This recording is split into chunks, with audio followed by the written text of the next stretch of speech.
This woman right back here. Yep, you. Microphone, thank you. Mary McCartney, Precinct 1. I just want to thank Ms. Calloway for all her hard work. I understand that a lot of people have some real concerns, including a couple of Arlington residents that I spoke to, and I think that you've really done a terrific job of researching this thoroughly and addressing all the concerns that I have heard, and I encourage you all to vote for both of these. I am an enthusiastic supporter. Thank you. Mr. Foskett.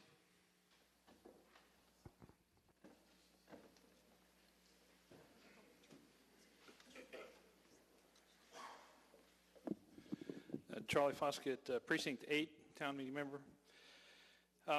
I would just note that either by direct experience or through talking to neighbors, I think in our neighborhood and probably in most of the neighborhoods in Arlington, people have coexist with some or all of the following animals: dogs and cats, squirrels, chipmunks, raccoons, skunks, foxes, coyotes, deer, ducks, geese, hawks, owls, a wide variety of songbirds.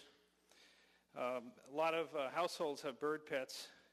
There are rabbits, gerbils, mice, those sort of things that kids have. And I just can't see how a few chickens in a cage is going to change the environmental habitat of Arlington all that much. And I'd also say that I heard from a fair number of the constituents in our precinct, and they all seem to support this concept, as do I, and I ask you to vote in favor of it. Thank you. Mr. Tossi, did you have your hand up before? No. Okay. Mr. Sandrelli?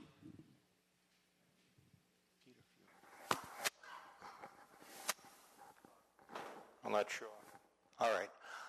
Sandrelli, Donald Sandrelli, Precinct 16. I heard when the young lady made that very charming presentation about chickens, and I think chickens are wonderful. I've known some, and I've eaten some.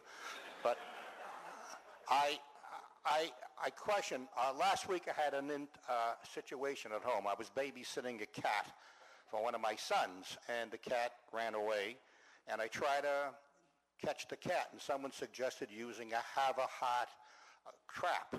I happened to have one, and I set it up, and the next morning I heard a scream from the backyard, and in the have-a-heart was a possum. And my wife never saw a possum, okay? She saw Pogo in the cartoon years ago, but he was charming. And this one here was just an animal that was afraid. The dog officer came to the house to let the possum out because my wife wouldn't let me let the possum out. She thought it was going to eat me or something. But whatever the case, the dog officer mentioned that he was answering calls because a lady said a fox chased her cat home.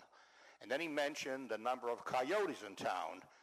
And the young woman, in making the presentation, mentioned that there were few predators. Well, there are a few predators where there's little prey. If we have chickens all over town, and I've had that experience. I had 6 children, and once I had 18 chickens in the backyard that came for Easter and just continued to grow, and they didn't just die, they just grew and grew. And I became a menace in the neighborhood because of those chickens. They were all roosters, and they sang. But whatever the case, I kind of feel that with the cats and the mice and the gerbils and all the things that were mentioned that are in town, most of those are in homes. The raccoons drove out those other little things. What were they? You mentioned them. They're smaller than chipmunks. There are no more chipmunks in my neighborhood. So the raccoons drove them out. I mean, not the raccoons, the squirrels. But I'm thinking that if we have chickens all over town, we may see more coyotes, we may see more foxes. And I'm not sure that, with the density of the town, that it's as charming as it sounds and as, we'll have 30 eggs a week or something. But I think that's a problem, and I would tend to vote against those articles because I think those articles are going to cause greater problems than they're going to solve. So that's my thought. Thank you. It's 9:30. Why don't we take our break, come back promptly at 20 to 10. Thank you. Okay, gotcha. 26.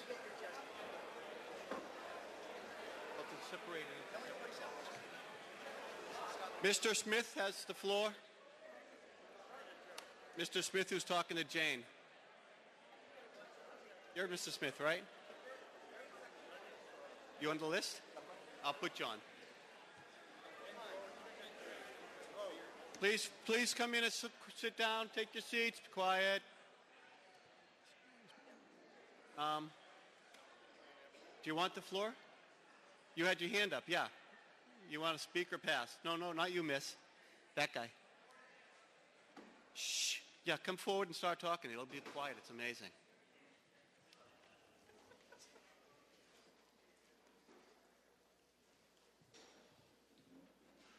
Hi, I'm Christian Klein, Precinct 10. I'm sorry, Mr. Klein.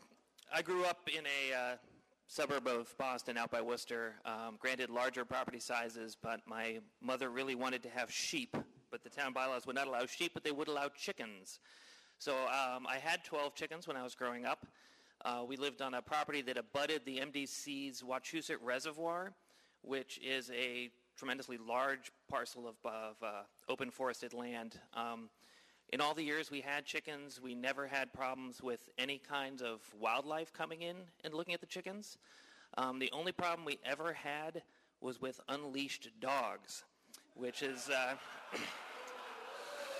That's an argument for another day. So I apologize for mixing a couple of our agenda items together, but no, the chickens were great. The eggs are great. The food sourced from them.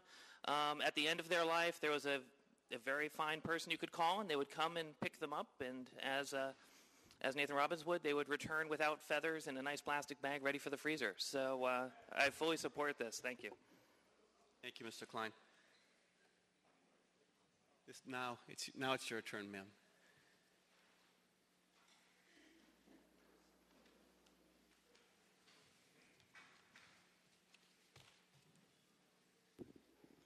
Hi, I'm Jennifer Goebel from Precinct 21, and I rise in support of this article and Article 12. The only arguments that I've heard from the Board of Health against it is density, and I'm a facts and figures kind of person, and I want numbers. I feel like our setbacks and all the other restrictions in place would probably solve any problems like that. I think, other cities like Boston allow chickens. They're denser than we are. Another problem somebody brought up was predators, and that's a concern. I called the Belmont Animal Control Office to ask them about any problems that they'd had with chickens, and they've reported none. So on that number, I got 0. That's a number I like, so I urge you all to support this article. Thank you, Ms. Goebel. Mr. Wilmot?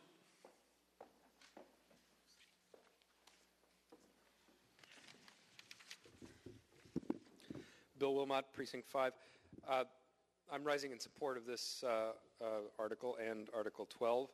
I understand the concern about density from the Board of Health. I'm wondering if there's an actual health concern that the board has raised. Ms. Sharkley? Get it that time? Getting close. Sharkey. Sharky. Give me to next meeting. Christine Sharkey, Director of Health and Human Services. Well, there are a few health concerns that the Board of Health raised at the meeting.